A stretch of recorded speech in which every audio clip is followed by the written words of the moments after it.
Listo. Buenos días y bienvenidos a todos los participantes. Eh, Se va a iniciar con este webinar llamado Liquidación y quiebra responsabilidad del gerente general y liquidador. Eh, con nosotros está la empresa asociada Asesores y Contadores Gerenciales, ACG. Y sin más preámbulos, vamos a dar inicio a esta sesión, agradeciendo siempre a la Cámara de Comercio e Industria de Arequipa, agradeciendo al Comité de Servicios y al Comité de Consultorías. Por favor, le doy el paso, señor Jaime. Buenas tardes a todos. Mando un saludo acá desde Arequipa. A todos ustedes, muchas gracias por participar de este evento. Gracias a la Cámara de Comercio y a todos ustedes por acompañarnos en esta tarde, ¿no? El tema que vamos a tocar el día de hoy, y nos acompaña Rosario, que es una abogada que conoce muy bien este tema, es el tema de las liquidaciones de empresas, ¿no? Hay mucho a veces de desconocimiento de las responsabilidades que enfrenta un gerente general, que enfrenta un liquidador ante una liquidación de una empresa. Llámese las deudas laborales, la deuda internacional, con los bancos, con las AFPs, que hay un tema que posiblemente el autor lo va a tocar. En fin, ¿cuál es el alcance de la responsabilidad que tiene un gerente general? ¿Se termina cuando entra el liquidador? ¿Continúan las responsabilidades solidarias del gerente general? ¿Cómo se maneja el tema con los trabajadores? ¿Cuándo acaba el tema cuándo se extingue realmente la empresa? ¿Cuándo comienza la liquidación y cuándo comienza la quiebra? ¿Cuándo realmente se da de baja de RUP? En fin, hay muchos puntos que a veces por desconocimiento uno no conoce, ¿no?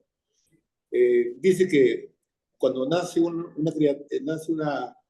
criatura, es costoso ir a la clínica, al parto, pero es más costoso enterrar a una persona. En las compañías es igual. Las personas empiezan, no cuesta mucho construir una compañía, pero cuesta mucho enterrar una empresa, la verdad que sí. Así que, sin más preámbulo, les agradecemos su participación y le doy pase a Rosario Fernández, que es una abogada que trabaja con otros muchos años, tiene mucha experiencia en estos temas. Ella también trabaja en la SUNAT y con nosotros hemos liquidado varias compañías, sobre todo en la época del COVID, lamentablemente tuvimos que liquidar muchas compañías y tiene amplia experiencia en el tema y estamos también después de la exposición ya nos va a tener todas las consultas que ustedes crean convenientes. Bienvenido, Rosario, adelante. Gracias, señor Cucho. Primeramente, agradeciendo la concurrencia de ustedes, amigos, clientes, empresarios, ¿no? Gente que está iniciando empresa o que ya tiene una empresa en marcha. Esperemos que el día de hoy podamos compartir con ustedes algo de conocimiento, ¿no? De nuestra experiencia en este campo que los pueda ayudar a tomar decisiones. Porque las decisiones empresariales se toman a partir del conocimiento, que es lo que nos genera el mayor de los éxitos. Entonces, entramos ya de plano a la exposición. Ok. Una empresa, obviamente, como todo ente, tiene un acto de nacimiento, de desarrollo, y en algunos casos, ¿no? En función a ciertas condiciones, tienen que llegar a extinguirse, ¿no? Hay algunas causales que establecen el por qué se extingue una empresa, que básicamente están enfocadas a temas de crisis financiera, ¿no? Temas coyunturales, como lo indicaba Jaime. En época de pandemia, muchas empresas amigas de muchos años, unos emprendimientos muy hermosos, tuvieron que pasar por esta etapa de extinción, porque la situación, la coyuntura las orilló a esto, y esto les tocó enfrentar situaciones muy complicadas. Lo que vamos a tratar el día de hoy es la liquidación, extinción y quiebra de las empresas, pero no a través del INDECOPI, sino a través de la Ley General de Sociedades y del Poder Judicial, que es el camino, en todo caso, más simple, no es tan complicado como el INDECOPI, ¿no? Que permite a las empresas extinguirse, dar de baja su RUC, salir del espectro de la SUNAT y de SUNAFIL, ¿no? De una manera más ordenada, ¿no? Un poco para hacer un paréntesis, ¿no? En la extinción de una empresa a través de la Ley General de Sociedades, quien tiene el control es la propia empresa. Cuando la extinción se realiza a través del INDECOPI, el control ya no lo tiene la empresa, sino la junta de acreedores. Ellos manejan la liquidación. Entonces, por eso, en nuestra opinión, en muchos casos es más preferible hacerlo a través de la Ley General de Sociedades porque no perdemos el control de la operación. Un poco la base legal es la Ley General de Sociedades, que está en pantalla, el Código Procesal Civil y la ley concursal a la cual nos remitimos para determinados aspectos. ¿Cuáles son las causales para poder liquidar una empresa? Obviamente la norma lo establece en el artículo 407 de la Ley General de Sociedades, y estas son el vencimiento del plazo, ¿no? Porque recuerden que cuando yo constituyo una empresa, puedo decir que mi empresa tiene plazo indefinido, pero también puedo decir que la empresa va a tener 5, 10, 20 años de duración, y al cumplimiento del plazo que yo establezco en mis estatutos, ¿no? La extinción de la empresa se opera de pleno derecho. La conclusión del objeto social, ¿no? Recordemos que con esta avalancha de innovación tecnológica hay muchas actividades o emprendimientos que se vuelven obsoletos por el cambio de tecnología, ¿no? Entonces también ese es un motivo, una causa de extinción de una empresa, porque concluye el objeto social, ¿no? Doy un ejemplo, si creo una empresa para construir determinado conjunto habitacional y ya lo terminé de construir y mi objeto social está enfocado solamente a ese objetivo, se entiende que concluye el objeto y por ende la empresa se tendría que extinguir, ¿no? Por continua inactividad, ¿no? De la Junta General de Accionistas también es una causal, ¿no? En la época de pandemia hubo todo un proceso a nivel de registros públicos para extinguir de oficio empresas que tenían permanente o más de 15 o 20 años de inactividad a nivel registral, ¿no? Eso un poco fue de oficio, también lo podemos solicitar de parte, pero también es uno de los motivos para poder extinguir una empresa. Otro motivo son, obviamente, un tema financiero, las pérdidas consecutivas, ¿no? Que reduzcan el patrimonio de la empresa en menos de la tercera parte del capital social pagado. Entonces, obviamente, esta es una causal objetiva que me permite a mí, como Junta de Accionistas, decidir la extinción y liquidación. La falta de pluralidad de socios, ¿no? Puede darse el caso de que tengamos una SAC con 2 socios, uno me vende sus acciones o le vende las acciones a la propia empresa y la empresa queda con un solo accionista. Bueno, esa falta de pluralidad, si se mantiene en el tiempo, es una causal para extinguir la empresa. Y finalmente, el simple acuerdo de la Junta de Accionistas, obviamente, tomado con una mayoría calificada, permite también que podamos extinguir la empresa válidamente.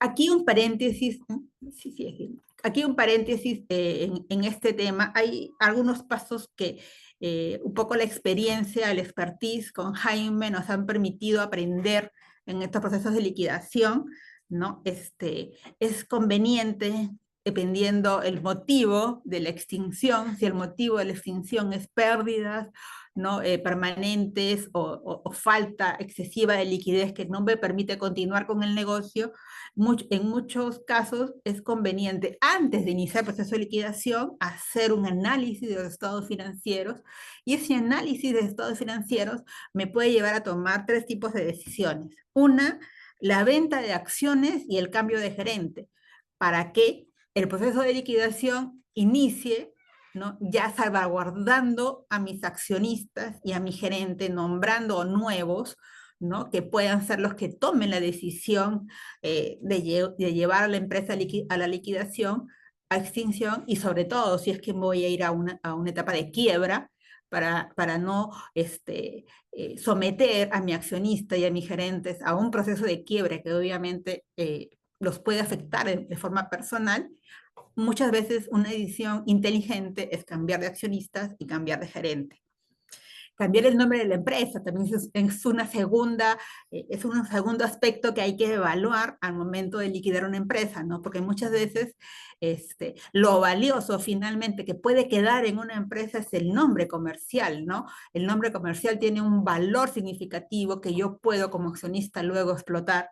Entonces, en muchos casos, si la empresa ya no va a continuar, yo puedo transferir el nombre comercial o cambiarle de nombre a la empresa, porque obviamente un proceso de liquidación, de extinción y quiebra, sobre todo estamos hablando un poco a las que vamos cuando vamos a una quiebra, va a exponer el nombre de la empresa, ¿no? Porque tengo que hacer publicaciones, ¿no? Y eso podría generar un menoscabo o afectar a los accionistas o al gerente. Entonces, si es que se quiere proteger el nombre, una decisión inteligente puede ser también cambiarle de nombre a la empresa, cambiar la denominación social, la razón social, para que en las publicaciones ya figure la nueva razón social como la empresa quebrada y podemos proteger un poco ese nombre que hemos ganado, sobre todo si tenemos un nombre posicionado en el mercado, ¿no?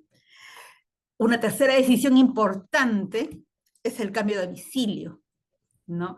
Porque una vez que entremos a un proceso de quiebra, sobre todo un proceso de quiebra, que tenemos acreedores persiguiéndonos, el cambio de domicilio también es una decisión inteligente, porque me va a permitir direccionar las cobranzas a un domicilio que yo pueda controlar de mejor forma. Entonces, eso es muy importante. Ahora, también tengamos en cuenta en estas acciones previas a tomar la decisión de liquidar una empresa, que SUNAT no me va a aprobar el cambio de domicilio si ya es que tengo, domicilio fiscal, ojo, yo puedo cambiar un domicilio físico sin ninguna restricción, pero el domicilio fiscal, SUNAT, si tengo deuda pendiente con el fisco, no me va a aprobar el cambio, salvo que yo le demuestre, y ya compete ahí un poco a la labor del abogado, del asesor, demostrarle que yo ya me mudé de ese local, presentando el contrato o la cláusula resolutoria, el contrato de alquiler de mi neolocal, ¿no? Entonces, con esas,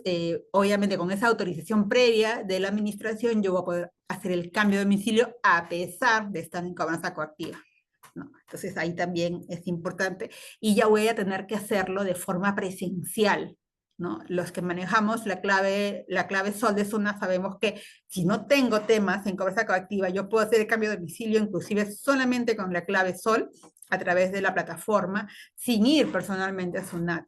Pero cuando tengo deuda tributaria, esa opción de cambio de domicilio está bloqueada.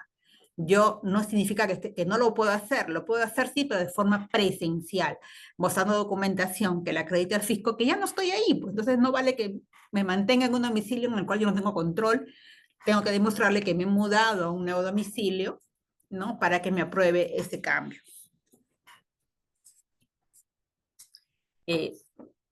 Un poquito vamos a explicar cómo es el proceso en sí de la liquidación, ¿no? Antes de entrar al tema de la quiebra judicial, ¿no? La liquidación, como Jaime sabe, una vez tomadas estas decisiones previas, que es importante, señores, que se tomen el tiempo de analizar su balance, ¿no? Limpiar su balance, lo más posible, sincerarlo. Muchas veces el balance requiere una etapa de sinceramiento que es importante llevar a cabo antes de iniciar el proceso, ¿no? Saber las deudas incobrables.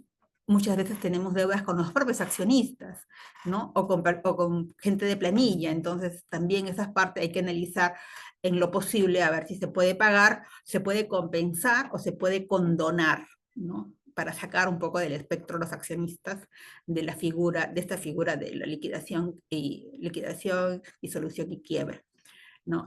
Una vez que ya tomo la decisión, ¿cómo la inicio? Tengo que llevar a cabo una junta de accionistas convocada, ¿no? Si es que no tengo mayoría, tengo que convocarla por periódico o a través del medio de notificación que establece mis estatutos, tengo que revisar mis estatutos, ¿no? De la ayuda de un profesional en el derecho para poder hacer una convocatoria válida, tomar la decisión de ir a disolución y liquidación, nombrar a un liquidador encargado. ¿Qué significa el nombramiento de liquidador? Con el nombramiento de liquidador, que puede ser 1, 2, 3, si tendría que ser un número impar para que puedan tomarse decisiones, si es que nombro liquidadores múltiples, ¿no? Este acuerdo de liquidación que genera que ya deja de tener la representación el gerente general, los apoderados y los directores.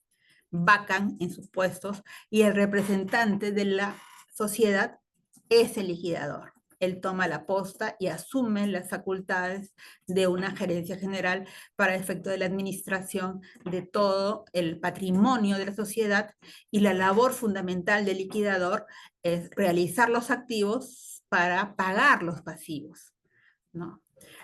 Como se decía, ¿no? Una empresa puede liquidarse y extinguirse, y si el patrimonio le alcanza para pagar los pasivos, yo me extingo directamente.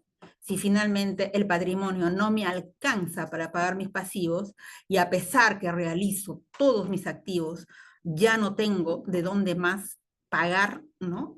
No tengo liquidez para pagar, no tengo bienes que realizar para pagar mis pasivos, yo me tendría que ir a quiebra. Entonces, lo que va a hacer el liquidador inicialmente es tomar un estado financiero de inicio, donde tome control de la empresa, y una vez que él termine de realizar estos actos de vender, de pagar pasivos, que no impide que la empresa siga funcionando en ese interín, porque obviamente la empresa todavía puede tener trabajadores, puede tener activos, puede todavía realizar actividades, pero ya no con el fin de seguir la actividad, sino de cubrir sus pasivos. Una vez que se agote esta posibilidad, el liquidador va a volver a convocar a junta, emitir un informe de las acciones que ha tomado, ¿no? Y va a tener que informar en el caso de que ya no tenga activos, que ya no tiene activos que realizar y que aún conserva pasivos, para que la junta pueda tomar la decisión de irse a quiebra judicial.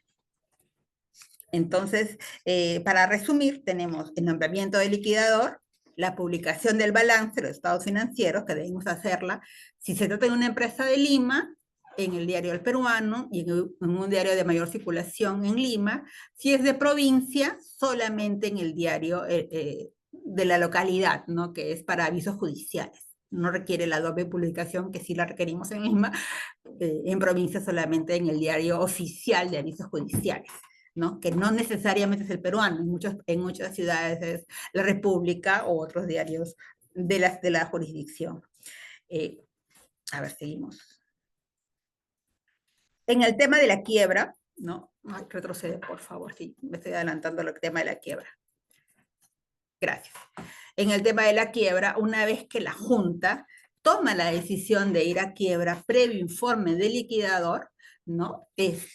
Lo que tenemos que hacer es presentar un escrito al juzgado, ¿no? Solicitando la quiebra de la empresa, adjuntando una relación de aquellas acreencias pendientes de pago, porque en el proceso de quiebra, ¿qué va a hacer el juez? ¿No? El juez me va a mandar publicar también, ¿no? El edicto de quiebra para cualquier oposición o cualquier apersonamiento de acreedores no contemplados, y luego que acaba los tiempos de espera, que más o menos son 30 días para la calificación y 2 días para la publicación, se publica por 2 veces en el diario, 2 días consecutivos el edicto para que se puedan apersonar los acreedores. Lo que va a hacer el juez luego de calificar ello, ¿no? Y si no hay oposiciones, emitir los certificados de incobrabilidad, ¿no? Estos certificados de incobrabilidad son importantes, ¿no? Porque permiten al acreedor impago poder deducir ese importe del impuesto a la renta, ¿no? Eso le va a permitir a ellos no perder esa creencia, sino poder deducirla de sus impuestos. Si bien en el último año el Poder Judicial ya no está emitiendo los certificados en físico, sí emite el edicto que te permite también hacer esa deducción. Es importante también decirlo, porque la norma dice que ellos deben emitir unos certificados. Antes no se emitían los certificados en físico, inclusive, ¿no? Pero en los últimos años ya no lo está haciendo por sobrecarga procesal. Entonces hay que tener también eso en cuenta. Responsabilidades. En el tema de responsabilidades, como les indicábamos, ¿no? Cada gerente es responsable en el periodo de su gestión por las obligaciones que se hubieran dado. Los accionistas no son responsables, ¿no? Porque solamente responden por a través del patrimonio aportado a la empresa, hasta ese límite, ¿no? Pero no son responsables en sus temas personales. El gerente no es responsable salvo que se pueda demostrar dolo, negligencia grave o abuso de facultades. Y es responsable por las acciones dentro de su gestión, ¿no? Ahí también es importante tener eso en cuenta. El liquidador es responsable a partir de su nombramiento e inclusive él es el que se va a quedar encargado de conservar el legajo documentario de la empresa hasta que pase el plazo de ley para poder destruirlos, que básicamente es 2 años, y si hablamos de temas tributarios serían 5 años, ¿no? Temas tributarios o laborales serían en 5 años. Entonces, la responsabilidad de gerente previa a la liquidación, obviamente, es cumplir las obligaciones sociales, legales, proteger el patrimonio, gestionar los activos y pasivos, informar a los socios y acreedores sobre la situación de la empresa, convocar a la junta de accionistas para iniciar el proceso de liquidación y disolución, y la responsabilidad del liquidador es asumir la representación legal de la empresa, aquí también otro tipo. Cuando nombren sus liquidadores, cuando hagan la junta de nombramiento de liquidadores, tengan cuidado en establecer las facultades que se les va a dar al liquidador, ¿no? Muchas veces el acta de nombramiento se limita a nombrarlo y a darle facultades generales, pero estas facultades generales no le van a servir para temas bancarios, entonces hay que tener un poco más de acuciosidad al momento de redactar la junta y establecer las facultades bancarias que él va a tener que necesitar durante su gestión, ¿no? El banco es muy pesado si las facultades no son expresas, entonces nos va a generar un gasto innecesario adicional si luego vamos a tener que modificar o ampliar las facultades del liquidador. Entonces hay que tener también ahí un poco más de cuidado. Gestionar la liquidación, que incluye poder vender activos, cobrar deudas, ¿no? Aquí otro tip importante, ¿no? Si yo dejo cuentas por cobrar accionistas y ya nombré liquidador, es responsabilidad del liquidador cobrarle al accionista los pasivos que tiene con la empresa para poder pagar a terceros las deudas que pueda esta gente tener. Entonces, por eso es importante ese paso previo a la liquidación de poder resolver el tema de deudas, ¿no? Ya sea a favor o en contra del accionista, ¿no? Y poder, o familiares del accionista, y poder tener un balance mucho más limpio para el proceso mismo de la liquidación. Pagar las deudas, es importantísimo el tema de las deudas, y en el caso de una extinción directa, cuando no me voy a quiebra porque mis activos o mi caja y bancos me es suficiente para pagar mis pasivos, si quedaron remanentes, esos remanentes es responsabilidad del liquidador distribuirlos, ¿no? Entre los accionistas en proporción al capital social, ¿no? Damos un ejemplo, ¿no? Aquí, ¿no? Por ejemplo, si yo hago esos pasos previos y encuentro que tengo deudas con el accionista, yo puedo darle una acción en pago activos de la empresa antes de entrar a la liquidación. Y ya salgo de esos pasivos, ¿no? Y entro a la liquidación mucho más limpios y sin complicarme con los accionistas. Es responsabilidad del liquidador, como les comentaba, monitorear el balance inicial, el balance también final, o el balance intermedio si es que me voy al tema de la quiebra, ¿no? Una vez terminada la extinción o la quiebra, es responsabilidad del liquidador solicitar la baja definitiva del RUC, ¿no? Y es responsable entre los socios y terceros por los perjuicios causados por negligencia o violación de sus deberes. hay responsabilidades conjuntas, ¿no? Ambos, liquidador y gerente, son responsables solidarios por las deudas tributarias generadas durante su gestión, ¿no? Siempre que se pueda probar el dolo, abuso de facultades o negligencia grave. Gracias. Un poco ahí estamos resumiendo ambas figuras, ¿no? El tema de la liquidación con extinción y el tema de la quiebra judicial por insolvencia, ¿no? Quien la inicia en el tema de la liquidación societaria, los socios o accionistas, en el tema de la quiebra judicial, si es ante Indecopi, es el acreedor, si es a través del Poder Judicial, solamente la puede hacer inclusive la propia empresa, ¿no? La causa principal de cerrar empresas, ya lo indicamos, los motivos que ya resumimos en la parte inicial, y en el tema de la quiebra, la insolvencia comprobada, la extinción de patrimonio, quienes participan a nivel de liquidación y extinción sin quiebra es netamente a nivel notarial y registros públicos, y en el tema del judicial sí vamos a tener que ir a un juez para avalar el tema de la quiebra, porque es el juez quien emite el edicto de quiebra.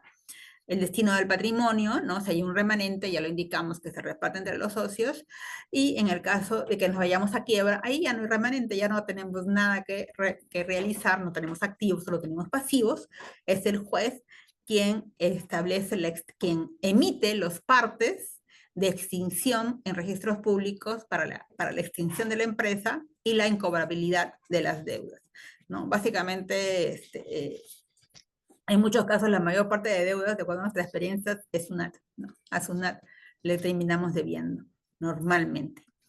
La empresa se extingue si estamos en liquidación y extinción, con la sola solicitud a registros públicos, ¿no? Y en el caso de quiebra sí necesitamos el edicto judicial. ¿Cuánto tiempo demora? ¿No? Dependiendo los apremios del cliente y la debida diligencia del abogado, esto puede demorar si hacemos solamente la liquidación y extinción, entre 2 a 3 meses máximo, y si nos vamos a quiebra, ahí sí tenemos que tener mucha suerte, porque depende mucho del juzgado, ¿no? Hay juzgados muy diligentes que lo sacan en 4 o 5 meses, y hay juzgados que se demoran más de un año en sacarnos la quiebra, ¿no? A pesar de que se les ingresa impulsos para pedir que resuelvan, muchas veces el tema demora por la propia letargo del Poder Judicial.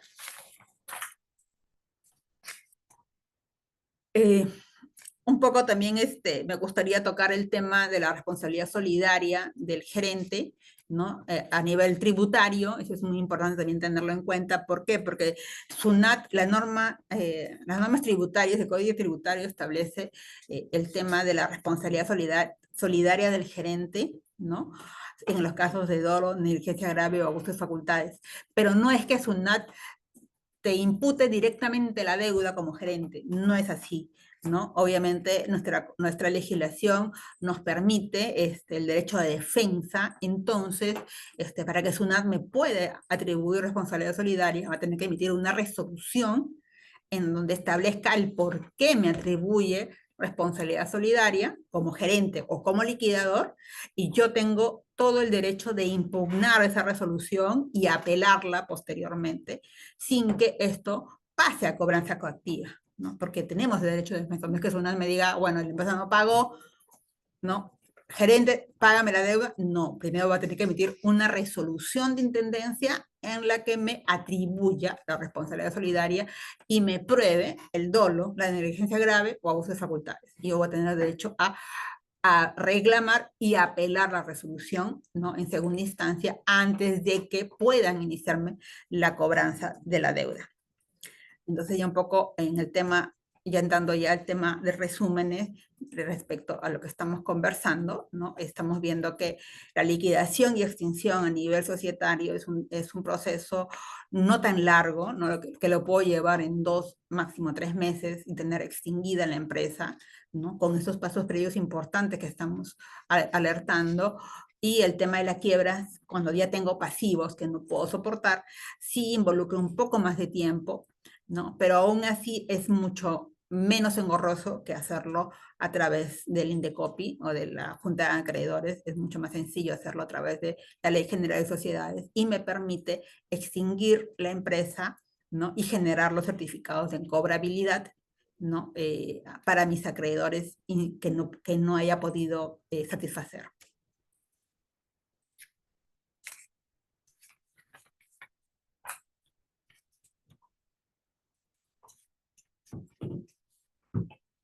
Si tuvieran alguna pregunta, encantadísimos los atendemos, ¿no?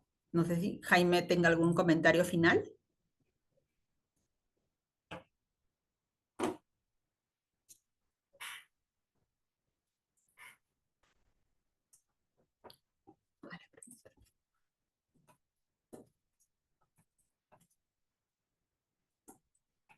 Buenas tardes. Nos hacen aquí una pregunta respecto al tema de las AFPs. ¿Qué pasa si no se paga la AFP? ¿En quién recae la responsabilidad?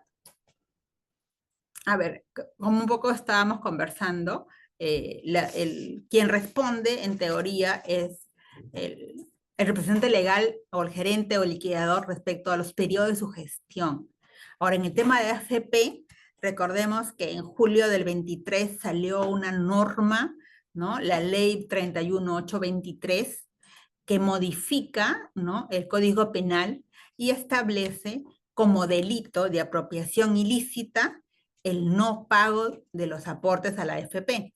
Entonces, una recomendación que podemos hacer, que es muy útil para evitarnos un tema penal, ¿no? Es que las AFPs a partir de agosto en adelante, ¿no? De julio a agosto en adelante del año 2023, sean pagadas, ¿no? por las empresas para evitar que la AFP inicie una acción penal contra el gerente de turno de esos años, del 23, 24, 25, ¿no? Por apropiación ilícita, porque ya el tipo penal está establecido en la legislación de forma expresa, ¿no? Y aquí la pena privativa es no menor de 2 años ni mayor de 4. Si bien no hay prisión efectiva, sí podría complicarle al gerente, ¿no? Tener un tema penal de por medio. Ahora, también hay que tener en cuenta que eso es muy importante, ¿no? Si bien yo no soy penalista,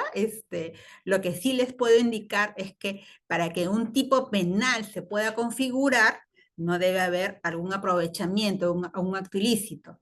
Si el gerente finalmente tiene deuda de esos periodos y la AFP le inicia una acción penal y él demuestra que no pagó la AFP porque no tenía liquidez, que ponderó pago proveedores, que ponderó pago trabajadores, ¿no? No hay en sí el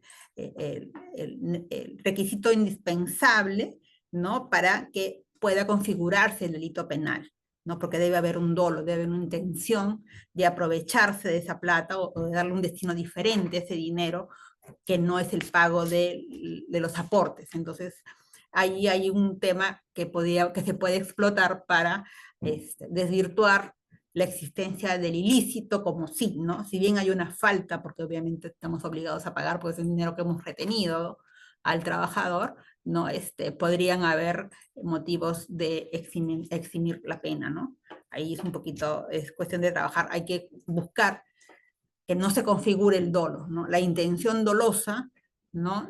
Puede haber culpa, pero no puede haber dolo, ¿no? La intención dolosa de no pagar porque no quiero pagar o porque cogí el dinero como gerente o lo distribuí entre los accionistas en lugar de pagar, ahí sí podría haber dolo porque hay una intención probada.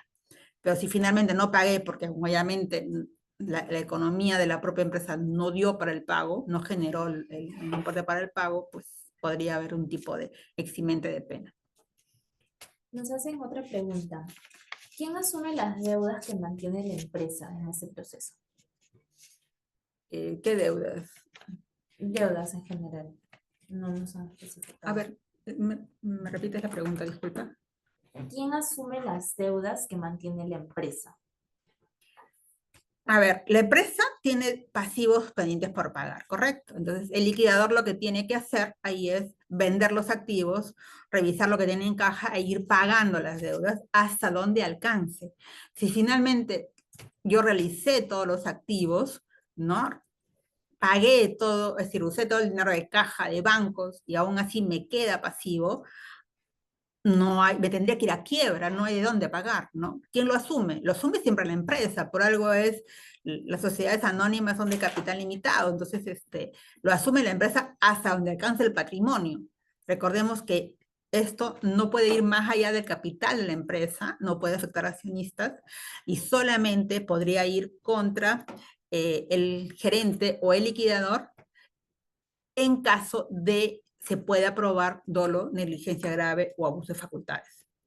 Si es deuda con el banco, obviamente el banco va a iniciar acciones de cobranza, pero si yo termino mi proceso de quiebra y tengo mi auto de quiebra, ya no va a haber de dónde cobrar, ¿no? Ahí hay que tener cuidado porque el banco no solamente hace firmar a la empresa, normalmente el banco hace firmar al accionista o al gerente como fiador solidario, entonces ahí sí tienen que revisar muy bien o apoyarse mucho en su área legal para que revise el alcance de los contratos que firman. Eso es muy importante, ¿no? El alcance de todo contrato que firman para evitar estas contingencias. Y un poco, siempre a mí me gana el tema tributario, si tienen préstamos con accionistas, recuerden, porque justo estoy con una fiscalización que me lo ha hecho acordar de mala manera, cuando tengamos préstamos con accionistas, recordemos que tenemos que tener un documento de fecha cierta, es decir, tenemos que tener una escritura pública o por lo menos un contrato de mutuo con firma legalizada. Si no lo tenemos, la SUNAT no va a reconocer esa operación ni ningún gasto financiero que esta conlleva. Yo puedo tener un contrato de préstamo con mi accionista y reconocerle intereses, pero si no tengo un contrato de préstamo con firma legalizada, esos intereses que financieramente los puedo pagar, no van a ser deducibles tributariamente. Entonces también ahí hay que tener mucho cuidado en ese aspecto. Nos hacen otra pregunta también. En el caso de que tengan trabajadores, ¿cuál es el procedimiento si es que quiero liquidar la empresa? Esa es muy buena pregunta. Es muy buena pregunta, ¿por qué? Porque cuando liquidamos la empresa, nosotros solemos sugerir que se liquiden a los trabajadores, ¿no? Es mucho más limpia una disolución y liquidación sin trabajadores. Pero en muchos casos esto no se puede hacer, ¿no? Porque los trabajadores son a plazo indefinido, los contratos no se han vencido y tengo todavía trabajadores con contrato vigente. Y es muy difícil desvincularse, ¿verdad? Entonces recordemos que yo para desvincularme tengo 3 formas de desvincularme de un trabajador. Si lo despido, si él renuncia, pero también puedo desvincularme si la empresa está en liquidación, si la empresa se extingue, ¿no? ¿Y qué pasa en ese supuesto? Que yo puedo dar por terminado el vínculo laboral por la causal objetiva de extinción de la empresa, y ese procedimiento me va a permitir a mí liquidar a los trabajadores sin tener la obligación de reconocer la indemnización por despido arbitrario. Ese sueldo y medio que yo estoy obligado a pagarlo si lo despido sin causa justa, yo no lo pago en una extinción de vínculo laboral por liquidación de empresa. Y esto lo hemos visto justamente, ¿no? Con varias empresas que nos han contratado, ¿no? Con este cambio de aeropuerto, muchas empresas que han estado en el aeropuerto y que ya no lograron el cupo en el nuevo aeropuerto, ¿no? Y que han tenido que extinguirse, porque obviamente existían por su puesto en el aeropuerto anterior, se han extinguido, han podido liquidar a los trabajadores sin tener la obligación de pagar la indemnización por despido arbitrario. Solamente pagan los devengados, es decir, pagan CTS, gratificación y vacaciones, ¿no? Pero no están obligadas a pagar la indemnización por despido arbitrario, que es un costo a veces, sobre todo si tengo trabajos muy antiguos, ¿no? Es un costo bastante elevado muchas veces, ¿no? ¿Y cómo es este procedimiento? Un poco para contarles, ¿no? Yo igual hago mi acta de nombramiento de liquidador, y una vez que tengo el liquidador, yo lo que hago es enviarles cartas a los trabajadores informando que la empresa ha entrado en proceso de liquidación y extinción, ¿no? Y estas cartas deben ser remitidas mínimo 10 días antes de la fecha de cese. Ojo, cuidado con ese dato. 10 días antes de la fecha de cese tiene que haber sido notificado el trabajador.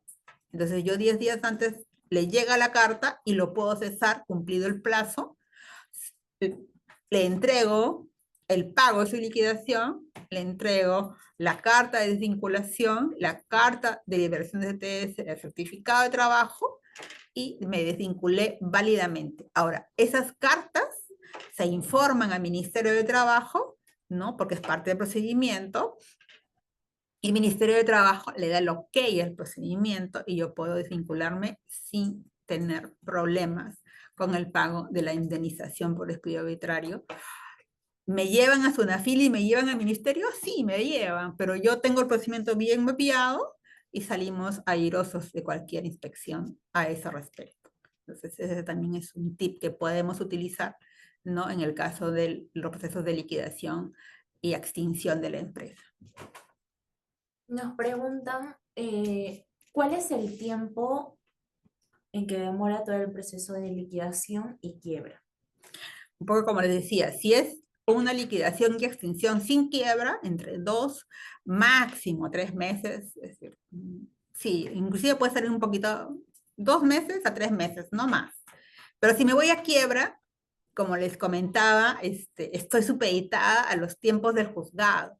Hay juzgados que sí me lo sacan súper rápido, 4 meses, 6 meses, pero tengo juzgados, y María no me dejará mentir, que me han demorado 1 año en sacarme el edicto de quiebra y mucho más, ¿no? Porque ahora esas publicaciones, antes el juzgado me emitía el edicto de quiebra y yo tenía que ir al peruano a hacer la publicación respectiva. Ahora con el CEGE, ¿no? El Poder Judicial puede decirme que no lo publica en el peruano, sino lo publica en el CEGE, que es una publicación de edictos interna del Poder Judicial, y eso demora mucho más que en el peruano, ¿no? Que está la publicación en el CEGE. Y estoy supeditada porque el juzgado me ha dicho, solo puedes publicarlo en el CEGE. Entonces, a veces eso demora un poco más. Pero puede demorarle 6 meses, 8 meses, más o menos el tema de la quiebra. Y bueno, la última pregunta nos hacen, ¿cuál es el procedimiento para poder liquidar una empresa creada por la municipalidad? A ver, si es una empresa, es una entidad privada, entiendo, ¿no? Puede ser una SAC. Sí sería bueno, creo, ahí están el correo de marketing. Me gustaría tener mayor información porque que una municipalidad cree una empresa me parece muy extraño. Mándenos la consulta a marketing@cg.com.p con mayor detalle para poder resolver su consulta, ¿no? Porque sería muy ligero de mi parte dar una opinión si no tengo mayor información al respecto. Esas serían todas las preguntas. Pregúntale a Jaime. O sea, una consulta. ¿Qué pasaría si te puede liquidar la compañía, lo está pasando, aparece un acreedor laboral y hace una demanda cuando ya la empresa fue extinguida?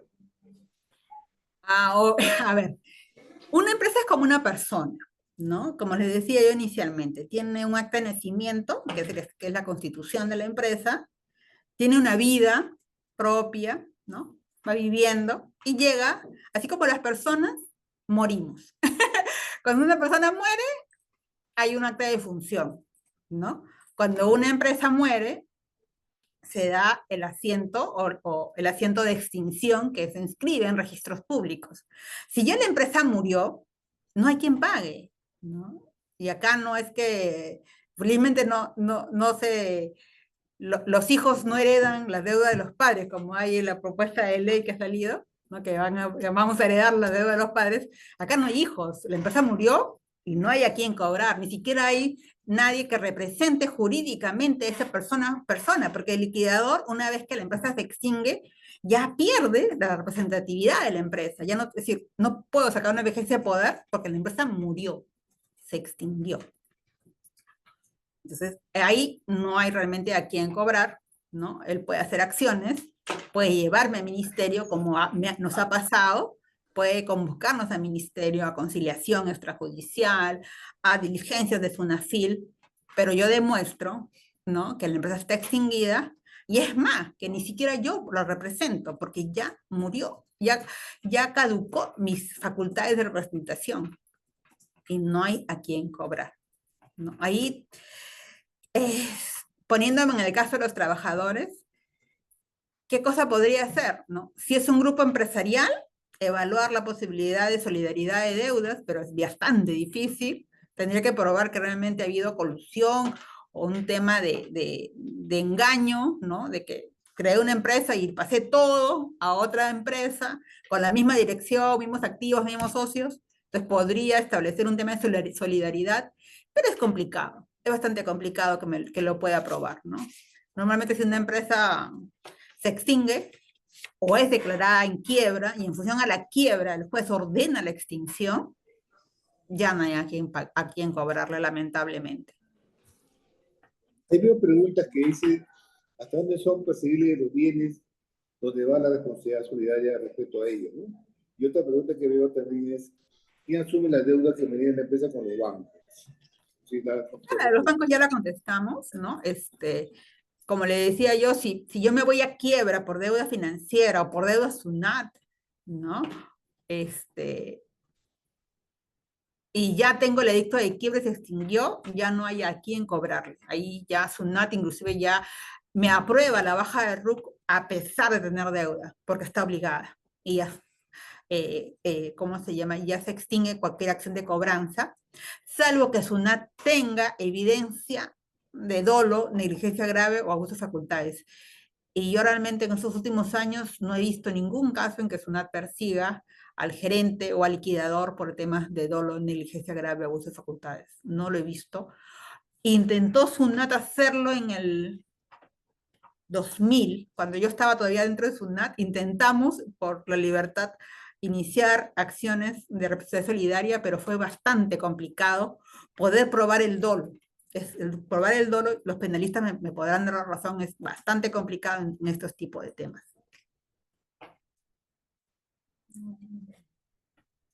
Tenemos una última pregunta. Nos pregunta, ¿por cuánto tiempo se debe conservar los libros contables y los documentos?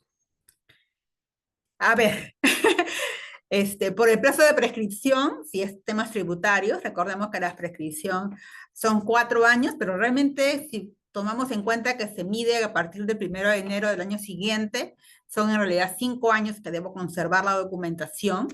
En el tema laboral sí es más complicado, porque, bueno, si la empresa está extinguida, realmente no hay a quien pedirle la documentación, ¿no? El liquidador está obligado a conservar los documentos de la liquidación por 2 años, ni siquiera por los 5 de tributario, sino por 2 años.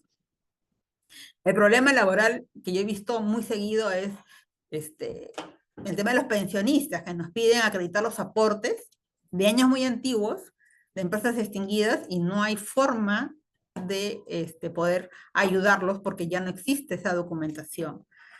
Recordemos que hasta el año 95 aproximadamente, que eran los pininos de la SUNAT comenzó en el 90, 91, ¿no? Al inicio, no sé, los que son de mi edad se acordarán del formulario único. Los impuestos se pagaban con un formulario único en el Banco de la Nación, que era a mano. No hay data de eso, ¿no? Y el Banco de la Nación tampoco la tiene. Entonces, probar los aportes de gente muy antigua es bastante complicado. Y los derechos laborales, ¿no? Es decir, el derecho a reclamar temas laborales, beneficios laborales, se extinguen a los 5 años de roto el vínculo. Entonces, si yo rompí el vínculo propio de la extinción de la empresa, tengo 5 años para reclamar. El problema de reclamar deuda laboral de empresa extinguida es que no tengo a quién cobrarle. Yo puedo generar mi proceso, terminarlo perfectamente con ausencia de mi empleador, pero al final no voy a tener a quién cobrar, porque la empresa está extinguida y no tiene ningún patrimonio inscrito en registros públicos que yo pueda afectar. Señor Jaime, le doy el pase. Ya estamos a a puertas del cierre de la sala para que pueda dar las palabras finales de este curso. Y yo nada más decirles las infinitas gracias por acompañarnos el día de hoy, permitirnos entrar a sus hogares y compartir algo del conocimiento que tenemos en estos años. Y muchas gracias, los esperamos en una próxima oportunidad. Bueno, muchas gracias. Disculpe el audio, estoy en un restaurante acá en Arequipa, acabando una reunión, pues me agarraron en el camino la exposición, pero igual estoy agradecido por la asistencia, agradecido a la Cámara de Comercio por el auspicio, a Rosario por su tiempo y su compartir de conocimientos. Así que muy amable por su participación, estimados amigos, y espero que todos los meses estamos sacando un webinar para empresarios de interés para todos ustedes, y los que si quieren hacer alguna consulta con mayor profundidad, con mayor detalle, tienen ahí nuestro teléfono, nuestro correo, y la pueden hacer con toda confianza. Dentro de nuestro alcance la podemos atender a nosotros. Así que muchas gracias por su participación, su atención, y estamos a su disposición. Muy amable, muchas gracias. Hasta luego.